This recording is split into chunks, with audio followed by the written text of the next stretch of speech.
मुकर्ररा वक्त में इंतखाबात तो होना फिर ज़रूरी है ना कि आइनी हल जो होता है। हमने देखा पंजाब केपी में जो टूल पकड़ गया, एक्सटेंड कर गया निगरान सेटअप, आगे आपको 90 दिन में फिर इंतखाबात होते नज़र आते हैं?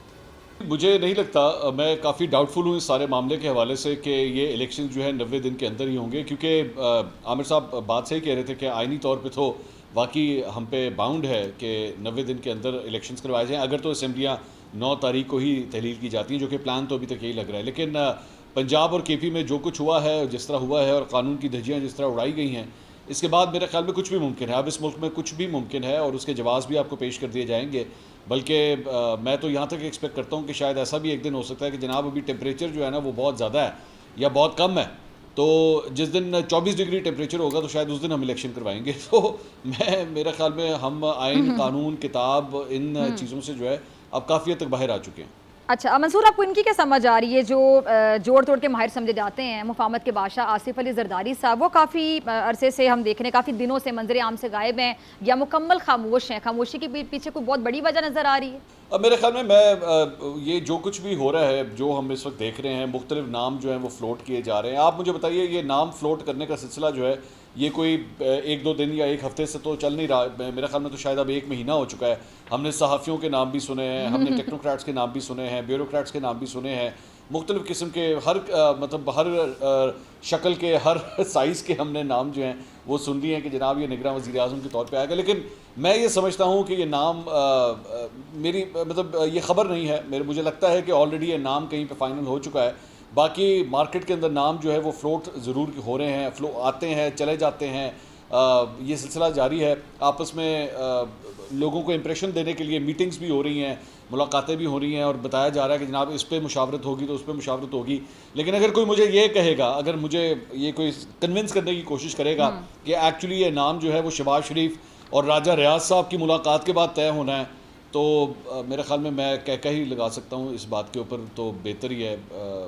मेरे ख़्याल में मैं इतना मजाक नहीं उड़ाना चाहता पाकिस्तानी जमहूरियत का। ये जो तोशा खाना केस है, इसमें लगता था कि आज फैसला हो जाएगा, लेकिन जो समात है वो दोबारा समात का जो अब ये हुक्म आ गया है, तो आपको ये मामला भी ज़्यादा तूल पकड़ता दिखाई देता है? क्या आपका तजिया कहता है, क्या नज़र आता है आगे क्या हो सकता है? नहीं, मेरा भी ख्याल, मैं नहीं समझता कि अब ये मामला जो है ज़्यादा तूल पकड़ेगा। मेरा ख्याल में, मैं अगर रिलीफ के हवाले से कहूँ तो आज की जो इस्लामाबाद हाई कोर्ट की जजमेंट आई है 15 सफ़ात की, उसके बाद मैं इसको 70-30 या 80-20 के रेशो से इमरान खान साहब की मुखालफत में ये फ़ैसला करार दूंगा। इमरान खान साहब की 3 मुख्तलिफ गुजारिशात थी मेरे ख्याल में। सबसे पहली तो ये थी कि जी उनको किसी तरह स्टे मिल सके, उनको वो स्टे नहीं मिल सका। दूसरा, पूरे पाकिस्तान तहरीक इंसाफ की सोशल मीडिया टीम, उनके वकला, उनके रहनुमा, इमरान खान साहब ख़ुद पिछले 4-5 दिन से हुमायूं दिलावर साहब जो जज हैं उनके ऊपर क्रिटिसिज्म कर रहे थे, उनको बायस्ड होने का इल्ज़ाम लगा रहे थे, बहुत तेज़ी से केस चला रहे हैं। फेसबुक पोस्टों का मामला था। उनकी कोशिश थी कि किसी तरह इस जज से मेरा ये केस हट जाए, लेकिन इस्लामाबाद हाई कोर्ट ने उनकी इस दरख्वास्त को भी मुस्तरद कर दिया। और तीसरी चीज़ ये थी कि इसमें किसी तरह थोड़ा सा डिले मिल सके, लेकिन वो डिले भी नहीं मिल सकता क्योंकि दिलावर अब्बास साहब ने जो है वो हुमायूं दिलावर साहब ने कह दिया है कि जनाब आप कल सुबह 8:30 बजे आएँ और आके अपने फाइनल आर्गूमेंट्स दें, क्योंकि मैं कल फैसला महफूज करने जा रहा हूँ। तो मैं नहीं समझता कि इमरान खान साहब जिस किस्म का रिलीफ ढूंढ रहे थे। हाँ, अलबत्ता ये ज़रूर है कि इमरान खान साहब को सुप्रीम कोर्ट जाने का मौका मिल गया है, क्योंकि इस्लामाबाद हाई कोर्ट ने अपना फैसला अनाउंस कर दिया, तो अब ये जाके सुप्रीम कोर्ट में अपनी अपील दायर कर सकते हैं।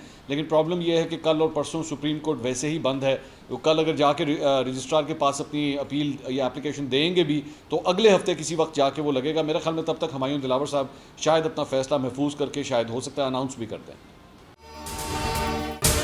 अगर आपको ये वीडियो पसंद आई तो सब्सक्राइब करें और बेल आइकन पर क्लिक करें।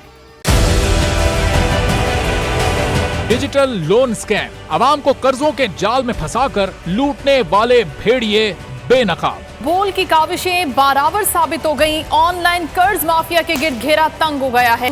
बोल ने दिया अपने आवाम का साथ, उठाई इस स्कैम के खिलाफ आवाज। बोल की डिजिटल लोन स्कैम के खिलाफ आगाही मुहिम की सबसे बड़ी ट्रांसमिशन 59% आवाम ने देखी अपनी स्क्रीन पर, क्योंकि बोल है पाकिस्तान का नंबर 1 न्यूज चैनल।